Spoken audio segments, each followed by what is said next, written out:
शांत बैठकर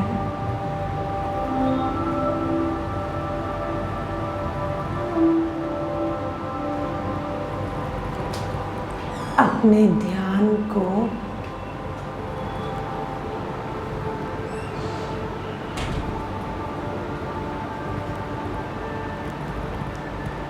सभी बाहर की बातों से समेटते हुए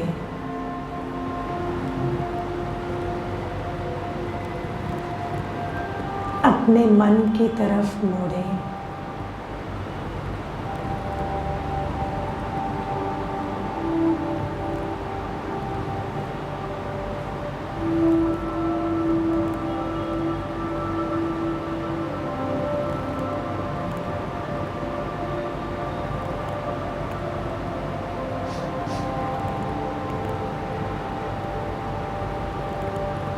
अपने मन को ऑब्जर्व करें।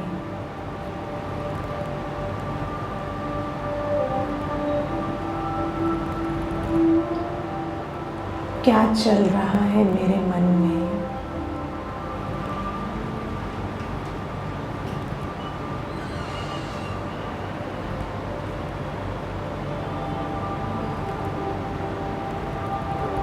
दुनिया में क्या हो रहा है,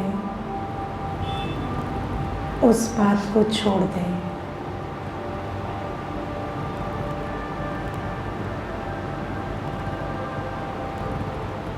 सिर्फ इस पे फोकस करें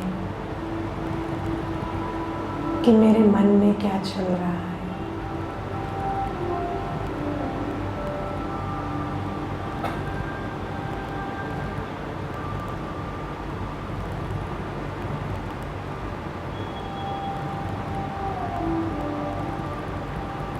अपने आते जाते विचारों को देखें।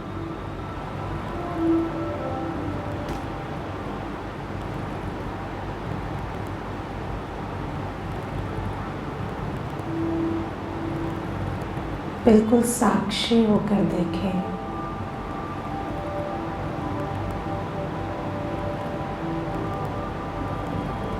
जैसे आप किसी दूसरे को देखते हैं।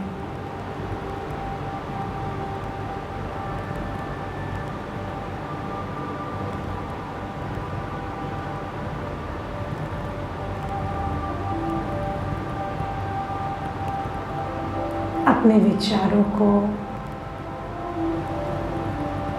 एक डिटैच्ड ऑब्जर्वर की तरह देखें।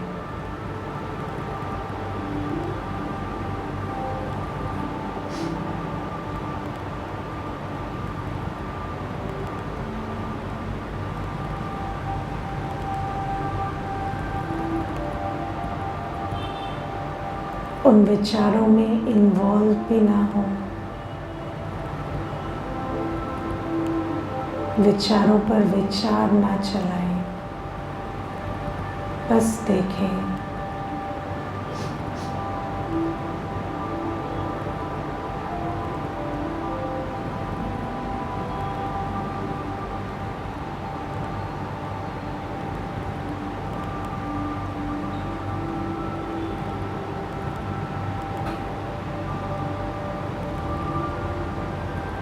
देखते देखते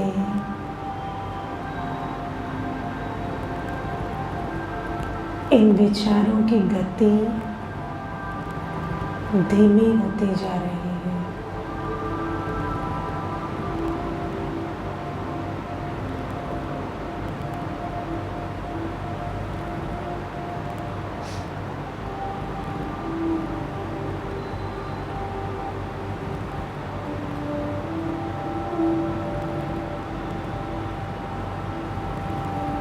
ऐसा लगता है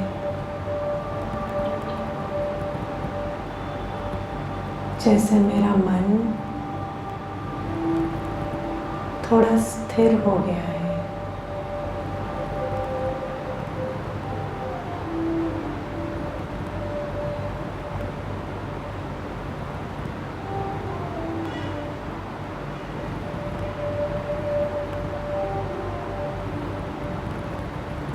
अब इस स्थिर मन की धरनी में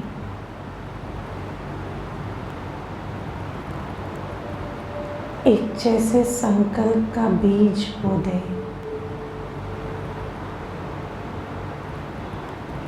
मैं शांत हूँ।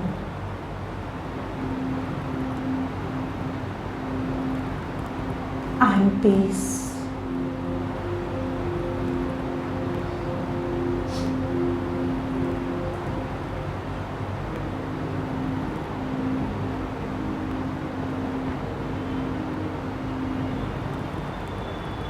मैं बिल्कुल स्थिर, संपूर्णतः शांत हूँ।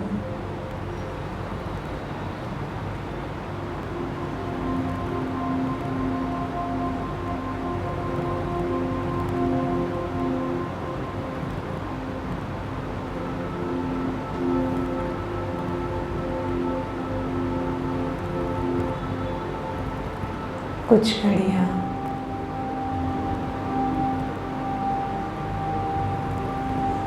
इस सुंदर शांति की स्थिति में स्थित हो जाए।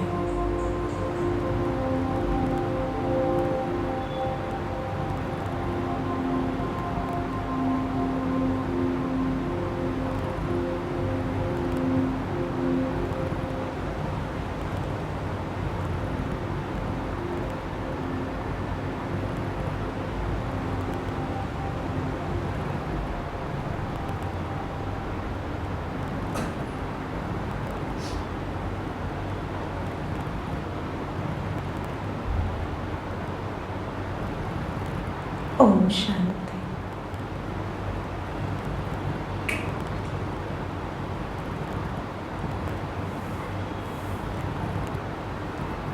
ओम शांति।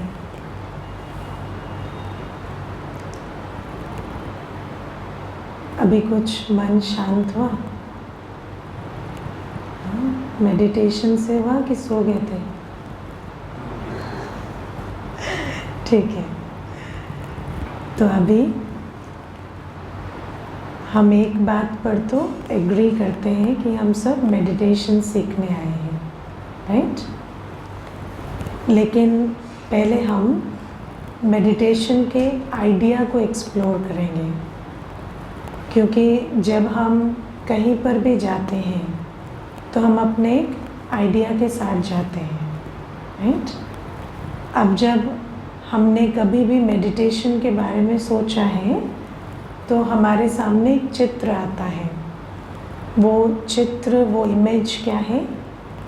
एक योगी का जो पद्मासन में बैठा है, आंखें बंद हैं और चेहरा बिल्कुल शांत है।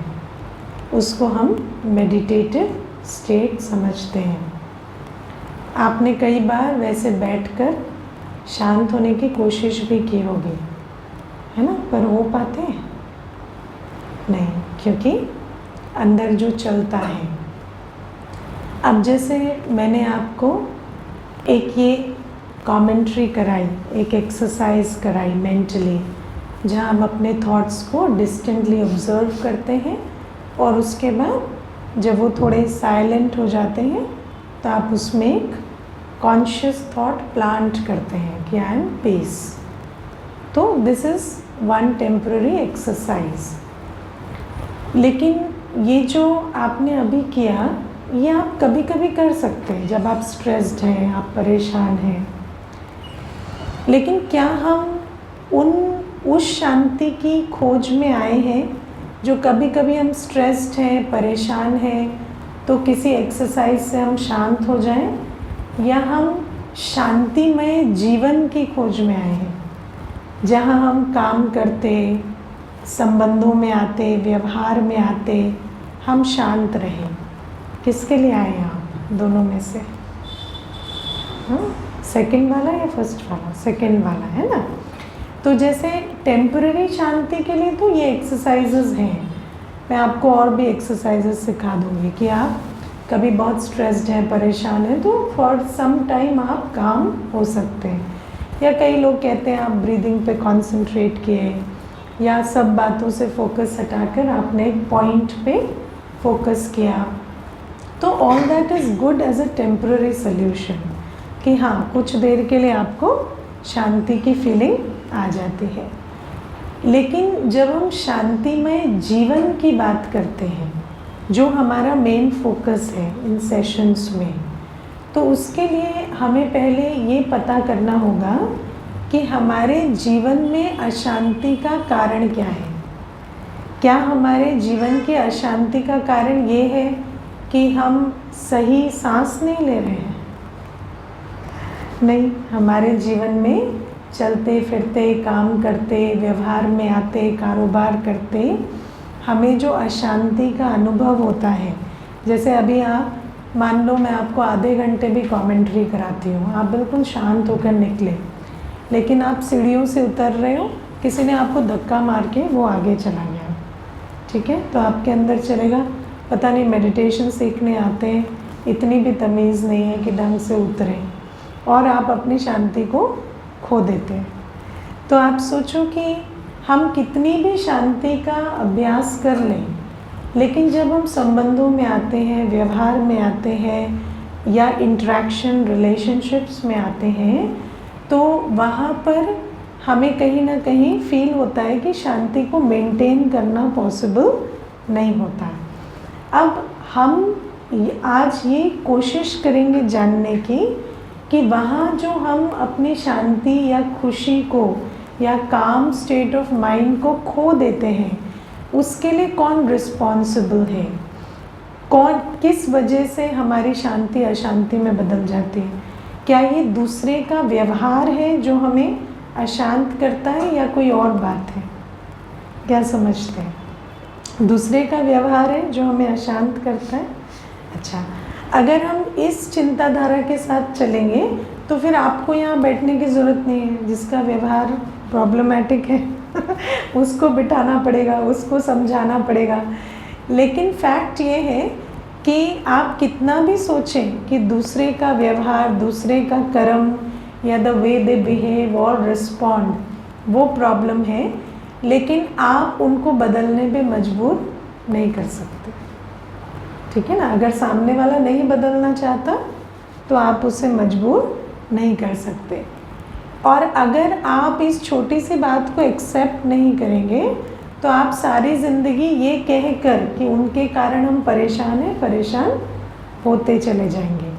तो एक बहुत अच्छी कहावत है, you cannot force anybody to change their karma, but in an attempt to do so you can spoil your own karmic journey. तो आप किसी के साथ ज़बरदस्ती नहीं कर सकते कि आप बदलो, लेकिन अगर आप इस बात पे अड़े रहेंगे तो आप अपने कर्मों को ज़रूर बिगाड़ लेंगे, है ना। और आज क्या हो रहा है, ये कारण है, वो कारण है, ये शांत नहीं रहते, वो ऐसा करते हैं, ऐसे करते करते हमारी अपनी नेचर बहुत अशांत हो गई है, राइट। तो आज हम ये समझेंगे कि क्या सचमुच हमारी जो अंदर फीलिंग्स चलती हैं, जो हम शांति खुशी को खोते हैं, उसका कारण दूसरे का व्यवहार है या नहीं है। पहले हम इसको डायग्नोज करेंगे, ओके। अब इसके लिए एक प्रश्न का आप उत्तर देंगे मुझे। वो प्रश्न है, आप मुझे राइट नाउ कहाँ एक्सपीरियंस कर रहे हैं, इस कुर्सी पे या यहाँ अपने अंदर? पक्का? मैं कहाँ बैठी हूँ? कुर्सी पे बैठी हूँ, लेकिन आप कहाँ एक्सपीरियंस कर रहे हैं मुझे? अपने अंदर। यहाँ चल रही हूँ, ठीक है। ये क्लास कहाँ चल रही है? आप इसको वहाँ प्रोजेक्ट करके, जो मैं यहाँ बोल रही हूँ, जो मैं यहाँ बैठी हूँ, इस इमेज को, उस वाणी को आप वहाँ प्रोजेक्ट करके अनुभव कर रहे हैं। हमारा सारा एक्सपीरियंस कहाँ है? यहाँ। हमारा एक्सपीरियंस बाहर नहीं है, हमारा एक्सपीरियंस यहाँ है। अग्रीड? आप सारी दुनिया को, दुनिया की हर घटना को कहाँ एक्सपीरियंस करते हैं? यहाँ, अपने अंदर, करेक्ट। अब जब किसी का भी व्यवहार है, कोई भी चीज़ बाहर हो रही है तो आप उसे कहाँ एक्सपीरियंस कर रहे हैं? अपने अंदर। और आप किसी चीज़ को अपने अंदर कैसे प्रोजेक्ट करेंगे, कैसे एक्सपीरियंस करेंगे, उसकी पूरी जो डिस्क्रेशन है, उसका पावर है, वो आपके पास है। राइट, है ना? आप जो चीज़ जैसी है वैसा ही एक्सपीरियंस करते हो या अपना तड़का लगाते हो उसमें लगाते हैं ना? जैसे आप देखो, अभी सभी एक ही क्लास सुन रहे हैं, लेकिन क्या सबके अंदर सेम बात चल रही? नहीं। क्यों? क्योंकि हम अपने हिसाब से जो बाहर है उसको अंदर प्रोजेक्ट करते हैं और अनुभव करते हैं। ठीक है? जैसे आजकल आपके फ़ोन में क्या होता है, फ़िल्टर, है ना? फ़िल्टर होता है। तो आप बाहर की कोई भी सीन को अपने चॉइस का फ़िल्टर लगाकर अपने फ़ोन में कैप्चर करते हैं। ऐसे ही ये भी एक फ़ोन है, यहाँ आप अपना फ़िल्टर लगा के कैप्चर करते हैं। इसीलिए तो कहते हैं ना कि वो ग्लास आधा फुल है या आधा एम्प्टी है।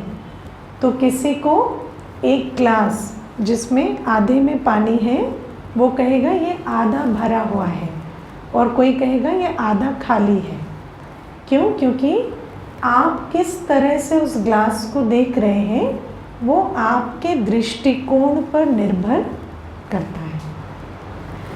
और इसीलिए हमारी, जब हम कहते हैं कि हमारे मन की भावनाएं या हमारे मन की स्थिति के लिए बाहर का सीन या बिहेवियर रिस्पॉन्सिबल है, तो ये ट्रू नहीं हो सकता, क्योंकि उस सीन को, उस सिचुएशन को आप अंदर प्रोजेक्ट कर रहे हैं और आप अपने परसेप्शन के हिसाब से प्रोजेक्ट कर रहे हैं। तो आपके पास चॉइस है कि आप कौन सा फ़िल्टर लगा के सीन देखें, है ना?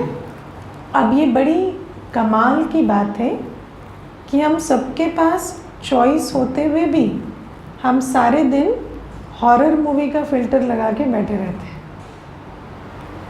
हैं। हम सारे दिन अंदर क्या प्रोजेक्ट कर रहे हैं? बुरा, हर सीन में बुराई, हर सीन में क्या खतरा हो सकता है, लॉस हो सकता है, परेशानी की बातें, इसी प्रकार से हम उसको प्रोजेक्ट कर रहे हैं। और इसको हम क्या कहें कि जिस अंदर की फ़ोटोग्राफी या वीडियो को सिर्फ आप देखते हैं, कोई दूसरा देखता भी नहीं, उसमें हम सारे दिन हॉरर मूवी बना रहे हैं। तो ये तो हम अपने साथ अच्छा नहीं कर रहे हैं। तो सबसे पहले हमें ये समझना है कि हमारे पास दो चॉइस है, choice of attention and choice of perception. इस दुनिया में इस समय पर मिलियंस ऑफ इवेंट्स हो रहे हैं, मिलियंस ऑफ इवेंट्स। इस रूम में भी कितनी सारी चीज़ें हो रही हैं, या बाहर, इस रूम के बाहर इतनी सारी बातें हो रही हैं, आपके घर में, आपके ऑफिस प्लेस में, आप जिस सड़क से ड्राइव करके वापस जाएंगे वहाँ पर। तो इस दुनिया में इस समय मिलियंस ऑफ इवेंट्स हो रहे हैं, कहीं वॉर हो रही है, कहीं फ्लड आ रहे हैं। तो आपके पास चॉइस है कि आप अपना अटेंशन इस वक्त इस दुनिया की किस बात पर रख कर बैठे। करेक्ट? आप जिस चीज़ पे फोकस कर रहे हैं, हो सकता है आप क्लास में बैठे हैं लेकिन आपका क्लास की किसी बात पे ध्यान नहीं, और आपका जो ध्यान है, जो अटेंशन है, वो आपके यहाँ आने से पहले जो बात घर में हुई उस पर लगा हुआ है। तो आपकी जो इस समय थॉट प्रोसेस है और फीलिंग्स हैं वो उसके हिसाब से चल रही हैं। करेक्ट? तो आपके अंदर क्या चल रहा है, आप कैसा फील कर रहे हैं, किन विचारों में रमण कर रहे हैं, वो सब कुछ आपके अटेंशन पे डिपेंड करता है। राइट? दूसरी बात, परसेप्शन। आप उसे किस तरह से व्यू करना चाहते हैं। जैसे अभी हो सकता है कि आपका ध्यान क्लास पर है, लेकिन फिर क्लास में आप ये सोच रहे हैं कि मुझे जो बात समझ आ रही है, पसंद आ रही है, उस पे मैं फोकस करूं, या जो बात मुझे नहीं समझ आ रही मैं उसमें उलझ के बैठ जाऊं। कई बार ऐसा भी होता है कि आपको 5 बातें समझ में आ रही हैं, 2 बातें इतनी it is not making sense to you, क्योंकि कोई ज़रूरी नहीं है हर बात आपको उतनी ही सेंसिबल लगे। लेकिन मानो आपको 5 बातें समझ आ रही हैं, 2 बातें they are not making too much sense to you, तो आपके ऊपर है कि आप अपना फोकस उस बात पे रखें जो आपको समझ नहीं आ रही या जो समझ आ रही है उस पे, राइट। दूसरा है आपका फ्रेम ऑफ माइंड, आपका दृष्टिकोण। जैसे अगर आप अपना परसेप्शन लेके आए हैं कि मुझे यहाँ से कुछ लेके जाना है ना, मैं ऐसा सोचता हूँ कि ये क्लास मुझे बेनिफिट करेगी, तो आप बेनिफिटेड होके जाएंगे, है ना। मैं आपको एक छोटी सी बात बताती हूँ। एक बार एक भाई मेरे साथ माउंट आबू गए, तो माउंट आबू इज़ हमारा इंटरनेशनल हेडक्वार्टर है, and it's a very peaceful, very beautiful place. लेकिन जब वो वहाँ गए तो वो मुझे कदम कदम पे बुराइयाँ बता पा रहे थे, है ना। मुझे ये अच्छा नहीं लगा, मुझे वो अच्छा नहीं लगा, मुझे ऐसा अच्छा नहीं लगा। तो मैंने उनको कहा, देखो भाई, आप अपनी छुट्टी लेके आए हो, आप अपना समय निकाल कर आए हो, आप अपना ट्रेन का किराया दे के आए हो। अगर आप चाहते हो कि ये एक्सपीरियंस आपको एनरिच करे तो आपको अलाउ करना पड़ेगा। और अगर आप वही जो कचरा उठाने की आदत है जो घर से लेके आए हो उसको यहाँ भी अप्लाई करोगे, तो जैसे आपको दुनिया में जो अनुभव हो रहा था वही यहाँ भी होगा। क्योंकि व्यक्ति अपना परसेप्शन, अपना एटीट्यूड अपने साथ लेकर चलता है, और अगर हमारा एटीट्यूड राइट नहीं है तो भले ही सब चीज़ें राइट है, लेकिन हम उसमें अच्छाई देख नहीं पाएंगे, है ना। इसमें एक बहुत फेमस कहानी भी आती है कि एक बार एक दादाजी अपने पोते के साथ गांव के गेट पे खड़े थे, गांव का जो एंट्रेंस था वहाँ खड़े थे। तो एक फैमिली दूसरे किसी गांव से इस गांव में ट्रांसफ़र हो रही थी, अंदर आ रही थी। तो उस फैमिली ने दादाजी को पूछा कि ये गांव वाले कैसे हैं। तो दादाजी ने कहा कि आप जिस गांव से आए हैं वहाँ के लोग कैसे थे। तो कहते वहाँ के लोग तो इतने बुरे थे कि बात मत पूछो, बस पीछा छूटा और हम खुश हुए, और वहाँ तो हम जैसे दिन गिन रहे थे कब यहाँ से निकले, कैसे यहाँ से हम फरार हो।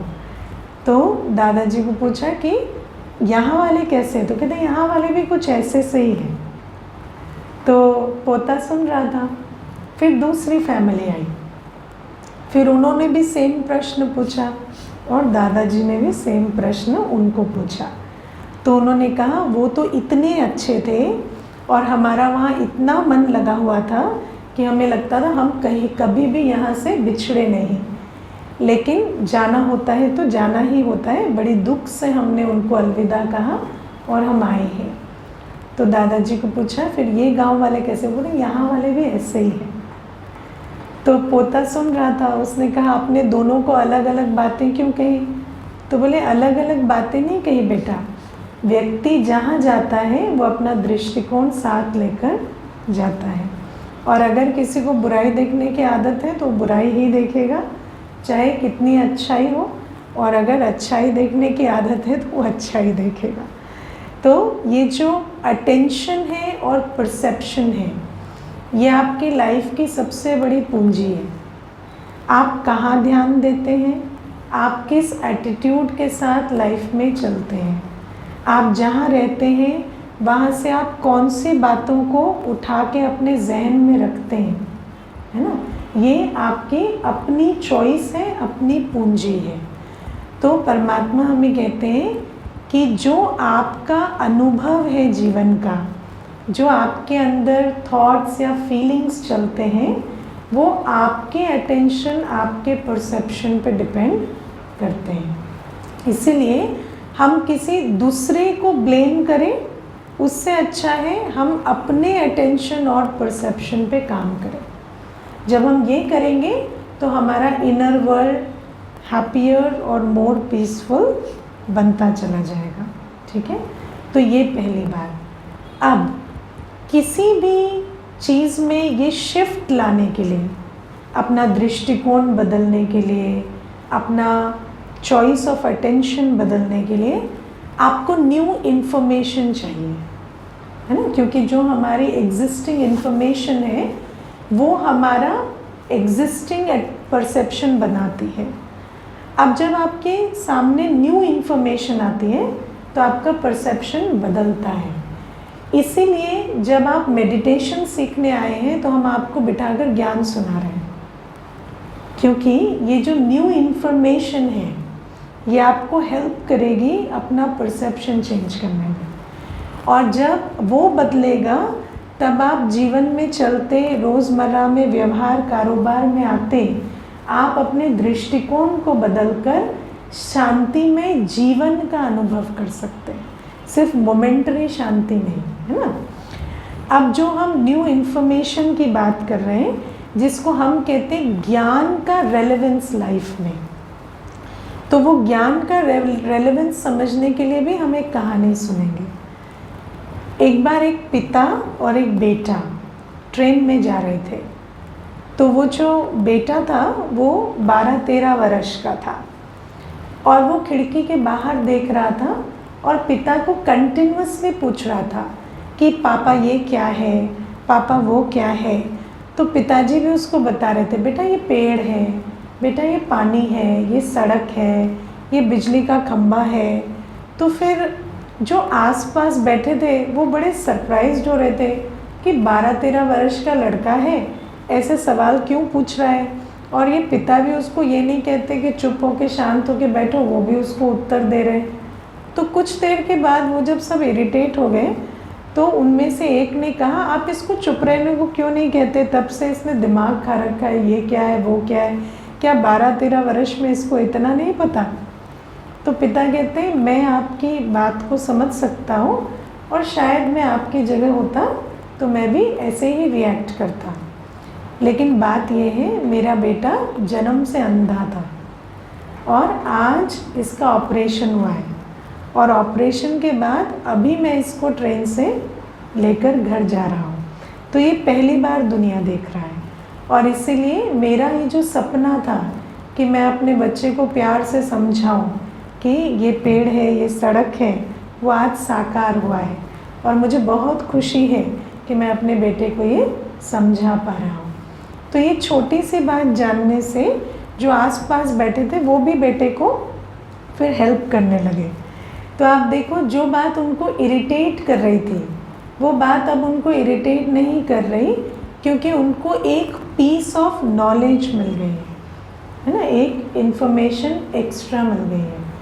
तो इसीलिए जब हम मेडिटेशन जिसका पर्पस शांति है या सुखमय जीवन है, जब उसकी बात करते हैं तो हमें ये समझना होता है कि जब तक हम सत्य को नहीं समझेंगे, जब तक हमारी बुद्धि में सत्य ज्ञान नहीं आएगा, तब तक हम सब कुछ देखते हुए सुनते हुए शांत नहीं हो सकते। ठीक है, क्योंकि वो जो ज्ञान की कमी है और जो मान्यता का चश्मा लगा हुआ है, आप कोई एक बिलीफ सिस्टम में चल रहे हैं, उस बिलीफ सिस्टम के हिसाब से जब आप चीज़ों को, बिहेवियर्स को परसीव कर रहे हैं, तो अपने बिलीफ सिस्टम के हिसाब से आपको लग रहा है कि मेरी एक्सपेक्टेशन भी राइट है, मेरी फ्रस्ट्रेशन भी राइट है, मेरी कंप्लेंट भी राइट है। लेकिन जैसे जैसे आप इस क्लास में ज्ञान को समझते चले जाएंगे तो आपको पता चलेगा कि हम अपनी एक्सपेक्टेशंस को भी बदल सकते हैं और अपने फ्रस्ट्रेशन के एक्सपीरियंस को भी बदल सकते हैं, क्योंकि जैसा मैं सोच रहा हूँ वैसा नहीं है। There is some other truth to the things that are going on around you. तो इस बात को समझते हुए पहले हमने इस सेक्शन में क्या समझा कि हमें अगर सुखमय जीवन चाहिए तो हमें ज्ञान को समझना पड़ेगा, ट्रुथ को समझना पड़ेगा, राइट। अब दूसरी बात, 2-3 बातें आज हम, ओरिएंटेशन क्लास है ना, तो 2-3 बातें हम अंडरलाइन कराएंगे। ये जो क्लास है ये आपके लिए ये आप सिर्फ अपने लिए अटेंड कर रहे हैं, है ना। और ये मैं आपको क्यों अंडरलाइन करा रही हूँ, क्योंकि एक बार क्या हुआ, मैंने एक सेशन कराया, उस सेशन के बाद एक भाई आए और मुझे कहते, दीदी वंडरफुल सेशन था, मुझे बहुत अच्छा लगा, पर एक अफसोस है, आज मेरी वाइफ नहीं आई। तो मैंने कहा कोई बात नहीं, वाइफ अगले बार अटेंड कर लेंगी। पर कहते नहीं, वाइफ का आना बहुत ज़रूरी है क्योंकि पूरा सेशन उनके लिए था। तो मैंने कहा फिर आप वंडरफुल क्यों कह रहे हैं? तो कहते क्योंकि सारे सेशन में आपने जो भी पॉइंट्स बोले ना, मुझे सिर्फ एक ही ख्याल आ रहा था, वाइफ बैठी होती और सुन लेती ना तो जीवन बदल जाते, है ना।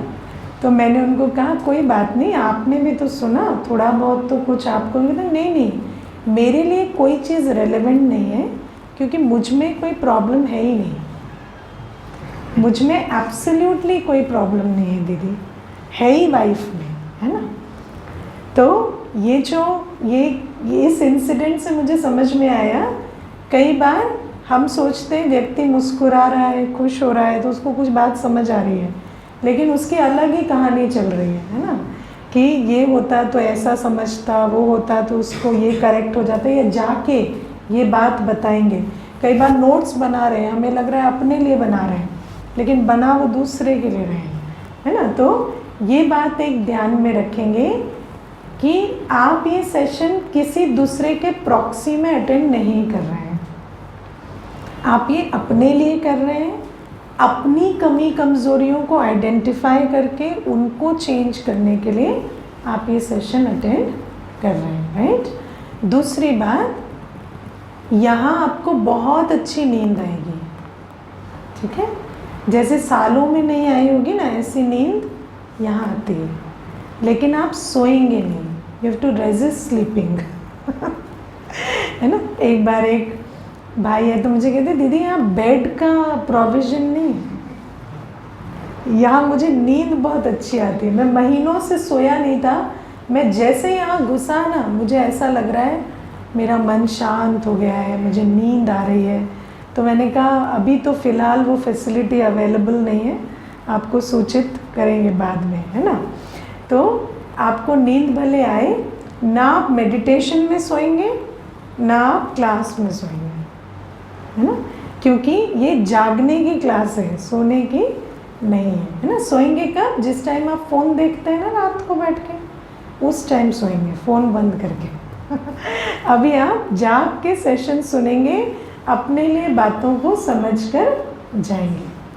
तीसरी बात, आपको जो पैम्फलेट मिला उसमें ये लिखा है कि it starts on this day, उसकी कोई एंड की डेट मेंशन नहीं है, क्योंकि एक्चुअली इसका कोई अंत नहीं है। ये आज शुरू होता है, ये आजीवन चलता है राइट, ये आजीवन चलता है, इन क्लासेस की कोई एंड नहीं होती है। और अगर आप किसी टाइमर पे हैं ठीक है, अगर आपको लगता है कि नहीं मैं बिल्कुल ही ऐसा नहीं सोच सकता कि मैं हमेशा कंटिन्यू करूं, तो आप कम से कम 21 दिन तो अपने आप को देंगे, एटलीस्ट 21 डेज़, क्योंकि 21 डेज़ से पहले तो कुछ भी रजिस्टर नहीं होता, है ना। तो एटलीस्ट 21 डेज़ आप अपने आप को देंगे और फिर आप डिसाइड करेंगे कि मुझे कितना चलना है, कितना आगे जाना है ना। मुझे इस यात्रा में 15 वर्ष हो गए, मुझे आज भी ऐसा लगता है कि मैं आज एक न्यूबी हूँ और सीख रही हूँ। तो इस यात्रा का कोई अंत नहीं होता। जैसे आप ग्रो करते हैं, जैसे आपको परसेप्शन की बात बताई, आपकी समझ भी बढ़ती है। तो पहले जो बातें आप कम समझते थे अब ज़्यादा समझते हैं, तो आपकी ग्रोथ आपकी अपनी सेल्फ की ग्रोथ से प्रोपेल होती रहती है ना। तो इसीलिए इसका कोई अंत नहीं होता, ये नेवर एंडिंग जर्नी। ओके, और एटलीस्ट 21 डेज तो आपको अपने आप को कमिटमेंट देनी ही पड़ेगी। ओके, अब ये कहने के बाद अब हम समझेंगे कि जैसे मैंने आपको 2 सरल भाषा में अटेंशन और परसेप्शन तो बता दिया, लेकिन अब ये जो जिन शब्दों का हम प्रयोग कर रहे हैं ये सारी प्रक्रिया होती कहाँ है ना? कौन अटेंशन देता है, कहाँ होता है ये परसेप्शन बिल्डिंग, किस प्रकार से ये सारा मैकेनिज़्म चलता है, उसको हम समझेंगे। ठीक है, अब सबसे पहले हम समझेंगे कि जैसे हम कहते हैं मेरा मन है ना, मेरा दृष्टिकोण, मेरी विचारधारा, मेरा ध्यान, मेरा शरीर, तो ये जो मेरा मेरा मेरा सारे दिन आप कहते हैं, ये मेरा कौन कहता है? मैं कौन है जिसका ये सारा मेरा है? दृष्टिकोण किसका है? ध्यान कौन लगा रहा है? आँख कान नाक मुँह किसके हैं? मैं कौन हूँ जिसका ये सारा मेरा है? आप कभी कहते हैं मैं सर दर्द कर रहा हूँ, मेरा सर,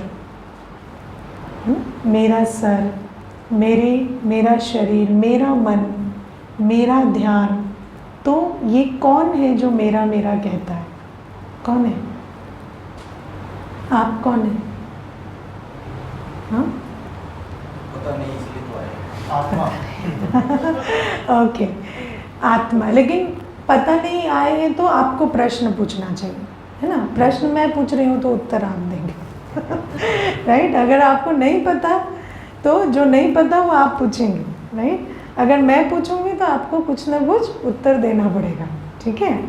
तो जब हम कहते हैं मेरा मेरा कहने वाले, तो आत्मा जैसे हमने शब्द सुना है। अब कई बार व्यक्ति कहता है जो हम देख नहीं सकते उसको हम मानते नहीं, है ना? तो मुझे याद है एक भाई आता था, तो मैंने उसको कहा हम आत्मा है, तो कहता आत्मा तो दिखती नहीं है, तो मैं नहीं मानता ये आपकी बोगस थ्योरी को कि हम आत्मा है और ऐसा है। तो मैंने कहा गुड फॉर यू, फिर नहीं मानते तो नहीं मानते, फिर हम और आप एक साथ क्या करेंगे, आप जाइए। तो फिर वो चले गए। फिर उसके बाद कुछ दिनों के बाद, पर कांटेक्ट में हम रहते हैं, है ना? कोई एग्री करे डिसएग्री करे, लेकिन कांटेक्ट में तो रहते हैं। तो फिर कुछ दिनों के बाद जब उनके भाई की मृत्यु हुई तो उन्होंने मुझे कहा कि दीदी शांति पाठ कराते हैं आप लोग? तो मैंने कहा किसका? तो कहते हैं वो, तो मैंने कहा बॉडी को तो जला दिया, तो किसका शांति पाठ कराएंगे आप? आत्मा को तो आप मानते नहीं। तो कहते नहीं, मतलब उस आत्मा का ही, है ना, आत्मा का ही शांति पाठ कराना है। तो मैंने कहा मरने के बाद सब आत्मा में बिलीव करते हैं, राइट? जीते जी नहीं करते, है ना? इसीलिए कहते हैं rest in peace, don't live in peace. क्योंकि अगर जीते जी आत्मा को समझे माने तो we will live in peace. लेकिन जब सिर्फ मरने के बाद सोचेंगे ये आत्मा चली गई, अब आप देखो कहते हैं जब कोई शरीर छोड़ देता है तो कहते हैं वो चल बसे। अब बॉडी तो यहीं पड़ी है, तो वो कौन है जो चले और बसे, है ना? तो हमारी भाषा में भी ये बातें आती हैं कि हम जब वो कह रहे हैं तो हम शरीर को नहीं कह रहे हैं। अब आप देखो जब एक शव पड़ा होता है तो शव को हम कहते हैं अरथी। अरथी माना जो वो रथ जिसका रथी चला गया है, अरथी, है ना? रथ, हाँ, रथी विहीन रथ। ठीक है ना?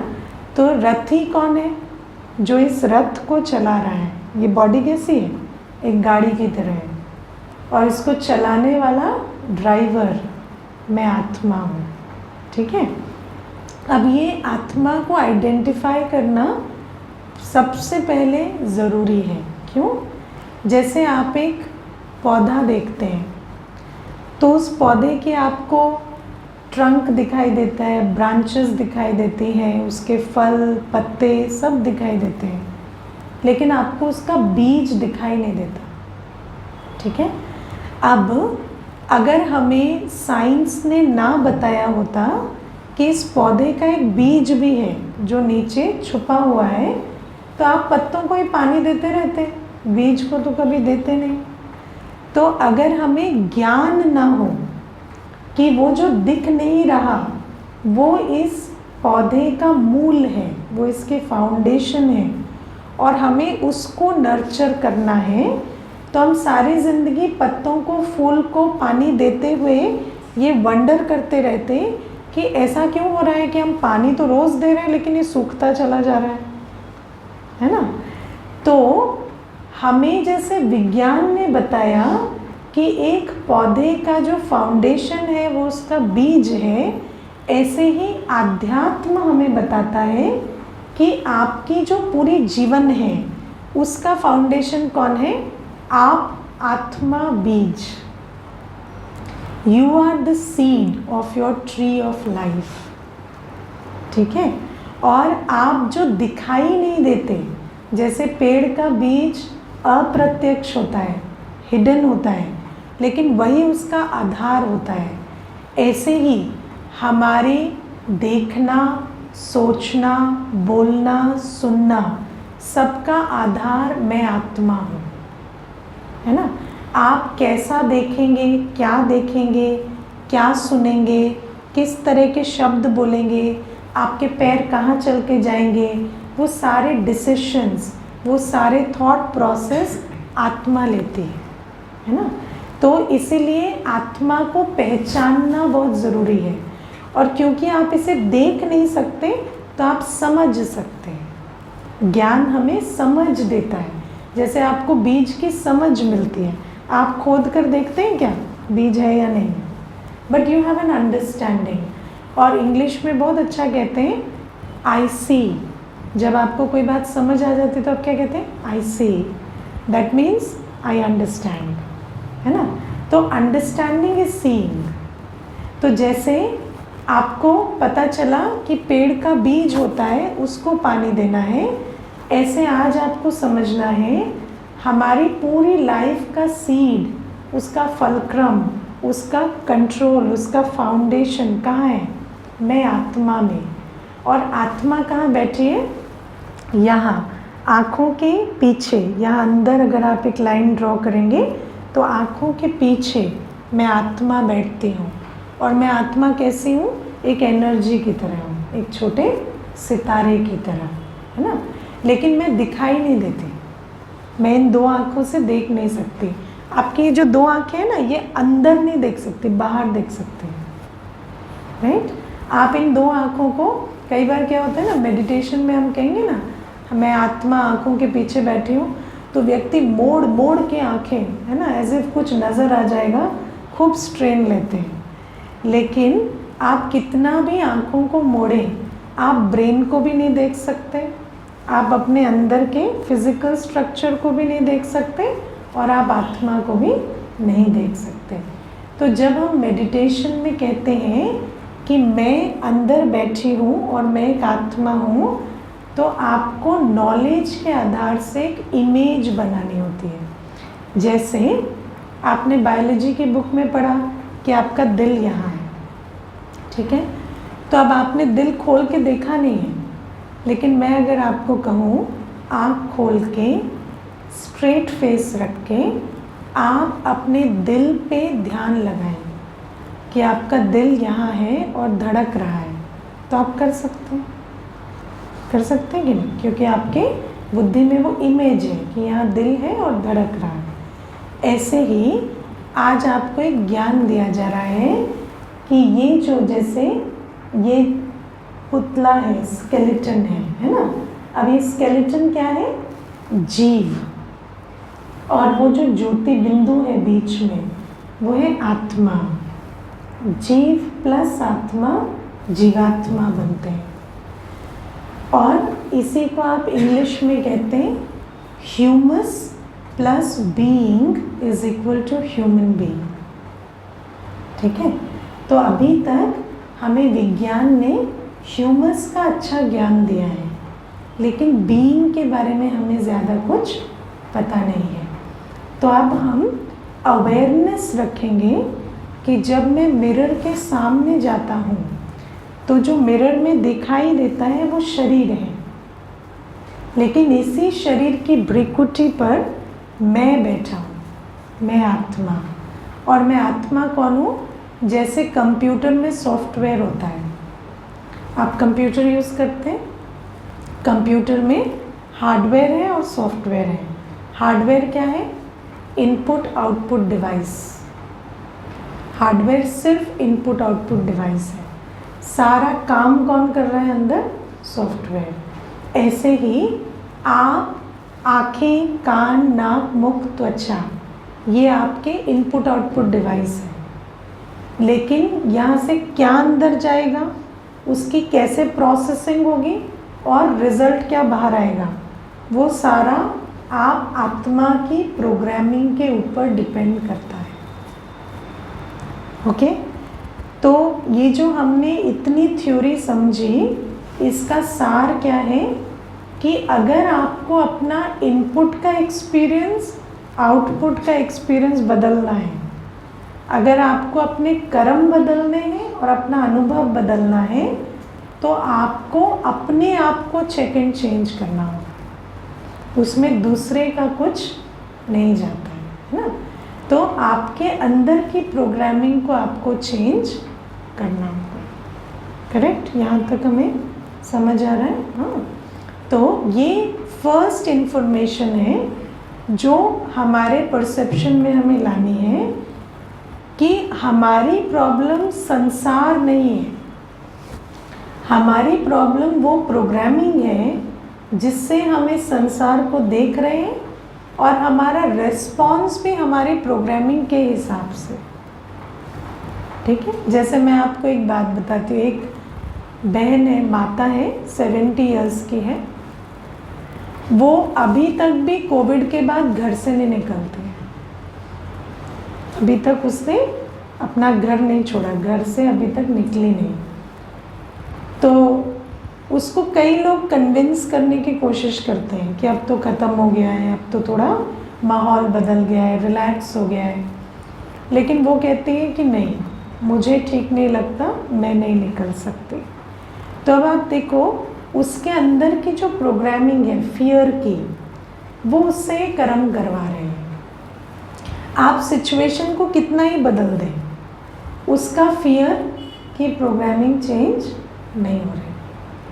ठीक है ना? तो हर व्यक्ति किसी भी सिचुएशन को जैसे एक्सपीरियंस करता है और जैसे उस पर रिस्पॉन्ड करता है, वो उसकी अपनी प्रोग्रामिंग के ऊपर है। और अगर हमें अपनी जीवन का अनुभव और अपने रिस्पॉन्स अच्छे नहीं लग रहे, तो हमें अपनी प्रोग्रामिंग को चेक एंड चेंज करना पड़ेगा। आप में से कौन कौन है जिनको अपना एक्सपीरियंस ऑफ लाइफ और अपना रिस्पॉन्स टू सिचुएशंस बिल्कुल ठीक लग रहा है? नहीं लग रहा है ना। कभी कभी हमें लगता है कि शायद हम यहाँ पे ज़्यादा नहीं बोलते तो चलता, गुस्सा नहीं करते तो चलता, या हम अपना आपा नहीं खोते तो चलता।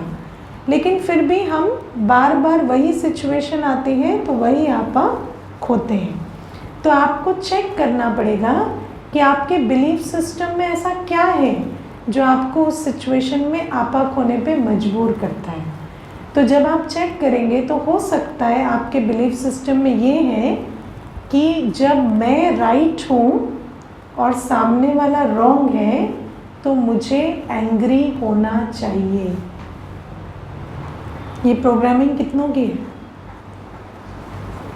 जब मैं राइट हूँ, सामने वाला रॉन्ग है, तो मुझे गुस्सा करना चाहिए। और गुस्सा आ जाता है, नहीं, गुस्सा करना मेरी मोरल ड्यूटी है ना। क्योंकि हम दूसरे को भी ऐसे ठोक ठोक के पूछते हैं, आपको गुस्सा नहीं आता, आपका खून नहीं खौलता ऐसी बात पे, है ना। तो हमें लगता है this is the only right thing to do in that situation. तो अगर आपकी ये प्रोग्रामिंग है तो आप चाहे कितनी बार अपने आप को समझाएं कि मुझे अब अपना टेम्पर लूज़ नहीं करना है, गुस्सा नहीं करना है। चाहे आपको डॉक्टर बार बार कह रहा है कि आपका बीपी बढ़ रहा है, अब आप अपने गुस्से को कंट्रोल करो, लेकिन कितना भी सुनकर भी जब वो सिचुएशन आएगी, जैसे ही आपको पता चलेगा वो रॉन्ग है, मैं राइट हूँ, आपका नेचुरल रिस्पॉन्स गुस्सा ही होगा। तो अगर आपको वो बदलना है और आप बार बार उसको कह रहे हैं, मैंने आपको 50 बार कह दिया ये गलती आपको नहीं करनी है, लेकिन वो तो वही करेगा जो उसको आता है ना। तो फिर आप दोबारा गुस्सा करेंगे। तो अब आपको उस प्रोग्रामिंग को बदलना है। कैसे बदलेंगे? अगर मैं राइट हूँ, वो रॉन्ग है, और मैं गुस्सा कर रहा हूँ, तो एक्चुअली कौन रॉन्ग है? वो रॉन्ग है जो काम गलत कर रहा है, या वो रॉन्ग है जो गुस्सा कर रहा है? गुस्सा कर रहा है। अब देखो, जब आप गुस्सा करते हो तो आपका अपना बीपी बढ़ता है। आपको मालूम है, जब आप एक बार गुस्सा करते हैं तो आपका जो बीपी डिसबैलेंस होता है वो 8 घंटे तक नॉर्मलाइज नहीं होता। 8 आवर्स आपका ब्लड प्रेशर सफ़र करता है और 8 घंटे तक वो नॉर्मलाइज नहीं होता, और फिर 8 घंटे में आप फिर 8 बार गुस्सा करते हैं। इसीलिए ब्लड प्रेशर एक क्रॉनिक प्रॉब्लम है। जब किसी को ब्लड प्रेशर की बीमारी होती है तो आप दवाई रोज़ खा सकते हैं, लेकिन वो ख़त्म नहीं होता। आपकी बीपी का इश्यू ख़त्म नहीं होता। क्यों नहीं होता? क्योंकि उसका जो कारण है, आई एम राइट, वो ख़त्म नहीं हो रहा है। तो आप कितना भी उस दवाई से अपने वो बढ़े हुए प्रेशर को न्यूट्रलाइज करें, लेकिन बार बार आप फिर राइट रॉन्ग में पड़ के फिर गुस्सा करेंगे, फिर बीपी बढ़ेगा। तो आप सारी ज़िंदगी दवाई खाते हैं, लेकिन आपका बीपी नॉर्मल नहीं होता। तो इसीलिए जब हम बिलीफ सिस्टम्स को अंदर चेक करेंगे और उनको चेंज करेंगे, तब हमारा इनपुट का एक्सपीरियंस, आउटपुट का एक्सपीरियंस चेंज होगा, और जब वो बदलेगा तो हमारी जीवन बदलेगी। ठीक है? तो इस सेशन में हम आगे आगे सारी बातें समझेंगे कि ये जो प्रोग्रामिंग है इसमें कहाँ कहाँ गलतियाँ हैं और सत्य क्या है ना। सिर्फ करेक्शन की बात नहीं है कि वो गलती करे पर आप शांत रहो, लेकिन बात ये है कि जो गलती करता है वो तो गलत है, लेकिन वो अज्ञानी है। लेकिन आप जब गुस्सा करते हैं तो आप भी उतने ही गलत हैं, क्योंकि आपका कर्म आपको दुख दे रहा है। एक चीज़ आप समझ लेना, आपको दुख कभी भी दूसरे का कर्म नहीं दे सकता। आप गलत हैं या नहीं हैं, आपके कर्म ठीक है या नहीं है, इसकी सबसे अच्छी कसौटी है कि आप दुखी हैं या खुश हैं। अगर आपके कर्म ठीक हैं तो दुनिया चाहे कुछ भी होते रहे, विनाश होता रहे, आपको दुख नहीं होगा। और कर्म माना सोच। कर्म सबसे पहले सोच से शुरू होती है। अगर मेरा थॉट प्रोसेस राइट है, करेक्ट है, तो मुझे कभी दुख का अनुभव नहीं होगा। लेकिन गुस्सा वाला खुद दुखी रहता है, गुस्से वाला खुद बीमार होता है, इसीलिए पता चलता है वो गलती कर रहा है। तो आप गलत हैं या नहीं, उसको पहचानने का एक बहुत इजी मेथड है, आप दुखी हैं या नहीं। क्योंकि जो गलत नहीं है उसको सज़ा नहीं मिलती, और दुख का अनुभव सज़ा का सबसे बड़ा स्वरूप है। अगर आपके अंदर दुख का अनुभव है, इसका मतलब कहीं ना कहीं आपसे कुछ ना कुछ गलती तो हो रही है, राइट। तो इसी प्रकार से हम एक एक बात को समझते जाएंगे रोज़, और उसको इनकॉर्पोरेट करते जाएंगे। तो आज अभी हम एक छोटा सा मेडिटेशन करेंगे। उससे पहले आपको कोई प्रश्न है तो वो भी लेंगे, लेकिन उसके बाद एक मेडिटेशन करेंगे। उस मेडिटेशन में आप सिर्फ अवेयरनेस लाएंगे कि मैं एक आत्मा अंदर बैठी हूँ, और क्योंकि वो कभी हमने सोचा नहीं है ना उस प्रकार से, तो अब एक नई सोच को क्रिएट करने की कोशिश करेंगे कि मैं एक आत्मा हूँ, मैं सब कुछ कर रही हूँ, आँखों से देख रही हूँ, कानों से सुन रही हूँ, और आप वो इमेज क्रिएट करेंगे कि मैं आँखों के पीछे बैठी हूँ। इस मेडिटेशन में ये करेंगे। तो जब हम ब्रह्मा कुमारीज में मेडिटेशन कहते हैं तो उसका मतलब होता है पहले उस सत्य को समझना जो हमारे प्रोग्रामिंग के लिए रिस्पॉन्सिबल है, और उस सत्य को साइलेंस में इमेज के द्वारा इंटरनलाइज करना। जैसे हमने सत्य समझा कि मैं आत्मा हूँ, मैं सब कुछ करती हूँ, अब हम साइलेंस में बैठ के उसकी इमेज बनाकर उसको अपनी प्रोग्रामिंग में डालेंगे through meditation. That is meditation इन ब्रह्मा कुमारीज। क्योंकि आपका जो अल्टीमेट एम है वो change of belief system, change of perception है। ठीक है, कोई क्वेश्चंस हैं आज के सेशन से रिलेटेड तो उसको हम ले सकते हैं, फिर हम मेडिटेशन करेंगे। हाँ जी। आत्मा क्या? आत्मा एक एनर्जी है। वो एनर्जी किससे बनी है वो कल हम समझेंगे। ठीक है, जैसे हम कहते हैं हीट एनर्जी, लाइट एनर्जी, है ना, या potential energy, kinetic energy, nuclear energy. तो आत्मा किस टाइप की एनर्जी है वो कल हम समझेंगे, लेकिन आत्मा एक ऊर्जा है। फॉर नाउ आत्मा is a thinking experiencing being of light. इस डेफिनेशन के साथ आज हम चलेंगे, फिर कल हम समझेंगे आत्मा सोचती कैसे, एक्सपीरियंस कैसे करती है, वो किस टाइप की एनर्जी है, वो कल के सेशन में हम लेंगे। ठीक है। और हाँ जी, आपने कहा सेशन शुरू तो हुआ है आज, लेकिन ये खत्म कभी नहीं होता है, ये कभी खत्म नहीं होता है। आपने कहा मिनिमम अगर किसी को करना है तो 21 डेज करना ही चाहिए। तो मेरा प्रश्न ये है कि 21 डेज में क्या क्या चेंजेस आ जाए? वो तो आप मुझे बताएंगे। 21 डेज में आपकी लाइफ भी चेंज हो सकती है और कुछ भी चेंज नहीं भी हो सकता है ना। वो तो डिपेंड करता है आप कितना चेंज होना चाहते हैं, आप क्या सीखना चाहते हैं, कितना इम्प्लीमेंट करना चाहते हैं। क्योंकि जादू की छड़ी तो कोई है नहीं, है ना। ये तो हम आपको बता रहे हैं, इसको, इस इंफॉर्मेशन को आपको खुद यूज़ करके अपने जीवन को बदलना है।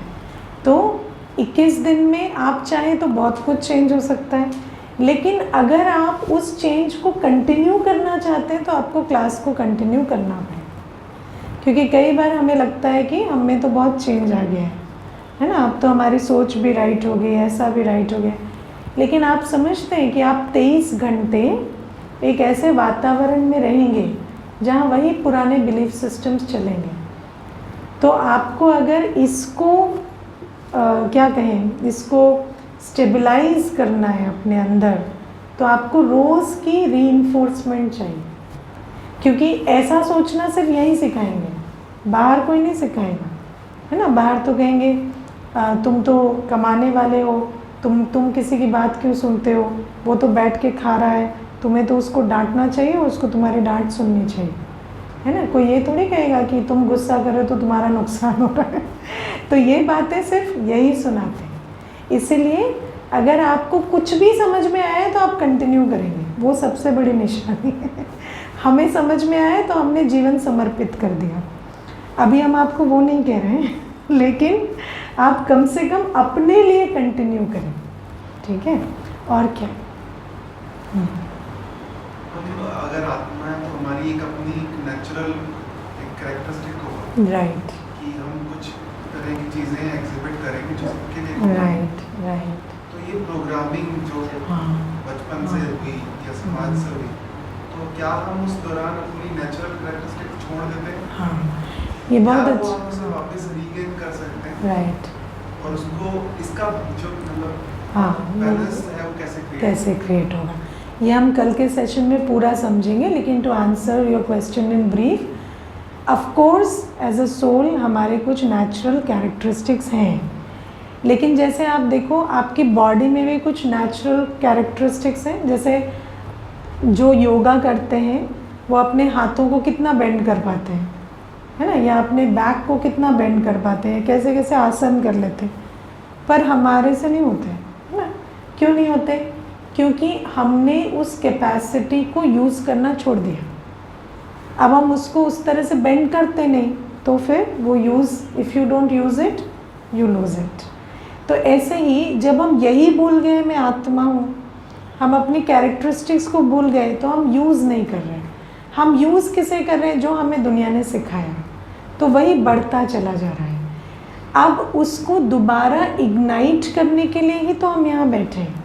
इसीलिए तो हम अभी पहले अवेयरनेस ला रहे हैं कि हम एक्चुअली कौन है और हमारे कैरेक्टरिस्टिक्स क्या हैं, और फिर उस अवेयरनेस के साथ जब हम एक्शन में आएंगे बार बार, तो वो दोबारा रीइंफोर्स हो जाएंगे। जैसे if you don't use it you lose it, if you use it it gets reinforced. तो इसी प्रक्रिया के लिए हम यहाँ बैठे, ठीक है ना? और कोई प्रश्न? जी ma'am, you were talking about belief system. हाँ जी। तो मैम, मैं ये पूछना चाह रहा था, अगर कोई बिलीफ सिस्टम हमारे अंदर है तो हम उसे चेंज कैसे कर सकते हैं, और हम कैसे पता करें कि that is not good for us, and at the same time अगर कोई नई चीज़ों को इम्प्लीमेंट करना है या अडॉप्ट करना है तो उसे स्ट्रेंथन कैसे करें, बिलीफ सिस्टम स्ट्रॉन्ग कैसे करें? राइट। जैसे जो हम इस क्लास में we will explore a different set of belief system from the existing one. जिस बिलीफ सिस्टम में हम अमूमन चल रहे हैं आज, उससे कुछ अलग हटके हम इस क्लास में समझने की कोशिश करेंगे। फिर हम उसको जब शुरू करते हैं तो हम उसको एक एक्सपेरिमेंट की तरह शुरू करते हैं। Suppose this is the truth, ठीक है? फिर आप उसके ऊपर चल के देखते हैं। फिर आप अपने लाइफ के एक्सपीरियंस को इवेलुएट करते हैं, does my life experience become better और नॉट। और फिर अगर आपको ठीक लगता है तो आप उसे अडॉप्ट करते हैं, है ना? जैसे मैं जब ज्ञान में आई तो मुझे समझ में आया कि here they are saying your peace is very valuable, लेकिन दुनिया में कहते हैं your ego is very valuable, है ना? कोई बेइज्जती कर दे तो शांति गई गड्ढे में, है ना? अब मुझे वहाँ पे अपना, है ना, अपने आप को एस्टैब्लिश करना है। फिर मुझे बार बार सिखाया गया यहाँ पर कि नहीं, पीस की वैल्यू ज़्यादा है। तो मैंने कई बार ईगो को साइड में रख के पीस को चुना, and then I saw the benefits कि एक्चुअली डजेंट मैटर, है ना? अगर आप किसी को कुछ प्रूव नहीं भी कर रहे तो भी इट डजेंट मैटर। और जब मैंने जवाब नहीं दिया, आई फेल्ट बेटर। मुझे अंदर से ऐसा लगा कि I am gaining more losing less, तो मैंने इसको अडॉप्ट कर लिया, है ना? लेकिन शुरू में देयर इज़ अ स्ट्रगल, क्योंकि आप बहुत समय तक एक विचारधारा में, जैसे आप सोचो कि जो चीज़ आपको पुरानी है, जिसके साथ आप इतने यूज्ड टू हैं, उसको छोड़ कर एक नई चीज़ को अडॉप्ट करना आपको थोड़ा डाइसी लगता है कि पता नहीं ये काम करेगी नहीं करेगी। तो you have to take that leap of faith. जब आप वो लीप ऑफ फेथ लेते हैं और आपको प्रूफ्स मिलते हैं कि हाँ, this is working well for me, again I say for me because every soul is different, है ना? There is no the path, there is your path. इसको आप समझना। जो आपके लिए वर्क करता है ज़रूरी नहीं है आपके घर के और मेंबर्स के लिए वर्क करें, एंड इट इज़ ओके। तो आपको अपने लिए चेक करना होता है, क्या ये मेरा मार्ग है? क्या मुझे यहाँ की बातों से इम्प्लीमेंट करके ऐसा लगता है कि आई एम बेनिफिटिंग और नॉट? और ये आपको इंडिविजुअल चॉइस लेनी होती है। मैं आपको एक फैक्ट बताती हूँ, मेरे परिवार में कोई भी बीके नहीं है, I am the only one, है ना? My whole family, my brothers, sisters, my parents, they don't follow Brahma Kumaris, and I am a समर्पित मेंबर हियर। तो it and I don't hold it against them.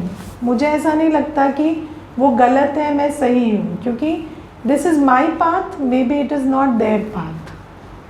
तो आपको जो यहाँ सिखाया जा रहा है, आप 21 दिनों में आप डिस्कवर करो, डिसर्न करो कि whether it makes sense to you और नॉट। और जब आप इस पे चलते हो तो आपको कैसा फील हो रहा है, डू यू फील बेटर और वर्स, ये आपको खुद डिसाइड करना है, ठीक है? और कोई प्रश्न है? नहीं, ओके। ओम शांति। तो थोड़ी देर योग करेंगे, फिर उसके बाद कल, हाँ।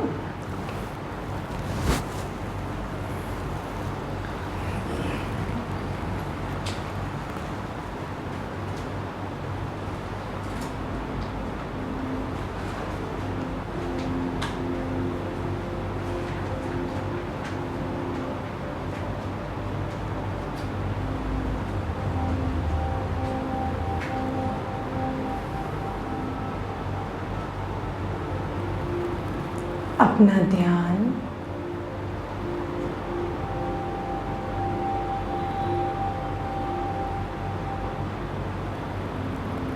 दुनिया की सभी बातों से हटाकर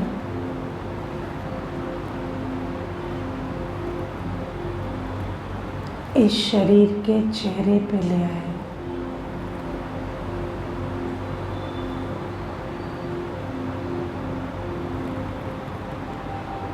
मेरा शरीर चेयर पे बैठा है।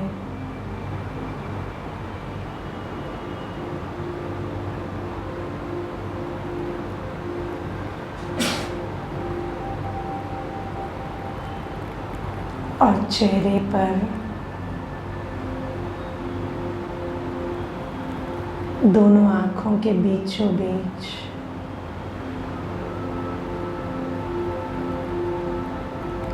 अंदर की तरफ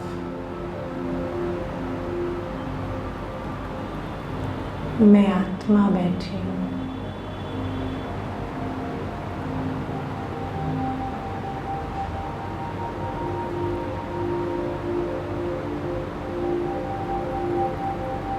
मैं आत्मा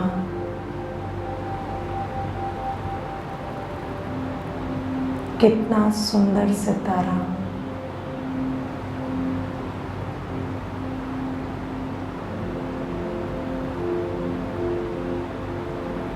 छोटा सा सितारा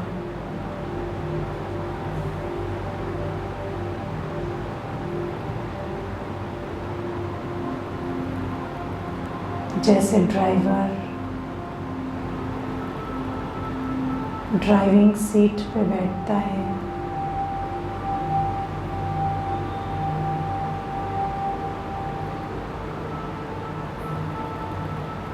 मैं भी दोनों आँखों के पीछे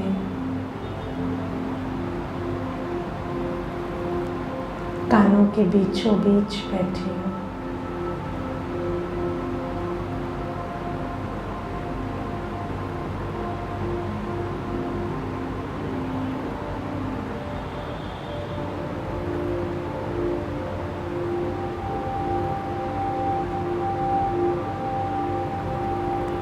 मैं इस शरीर के प्राण हूँ।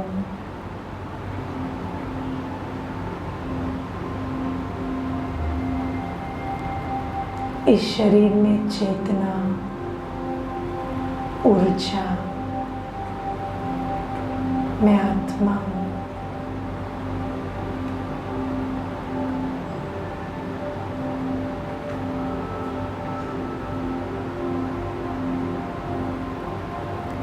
आँखों की खिड़कियों से दुनिया को देखती हूँ।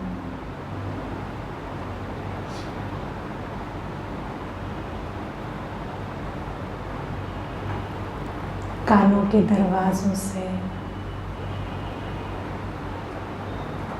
हर आवाज सुनती हूँ।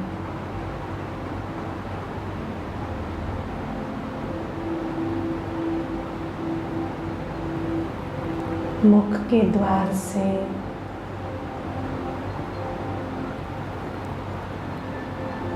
अपने विचार और भावनाएं एक्सप्रेस करती हूँ।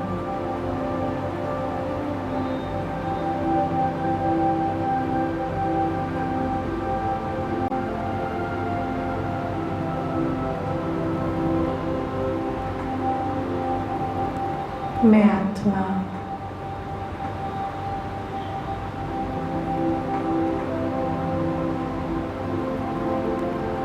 अपने जीवन का केंद्र बिंदु हूँ।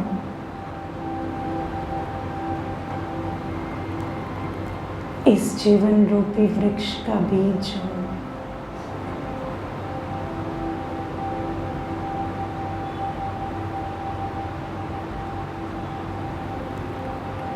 कितना अच्छा लग रहा है आज स्वयं को जानकर।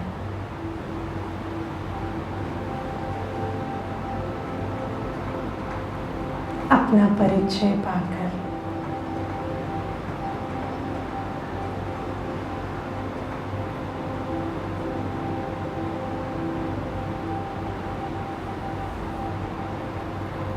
कुछ घड़ियाँ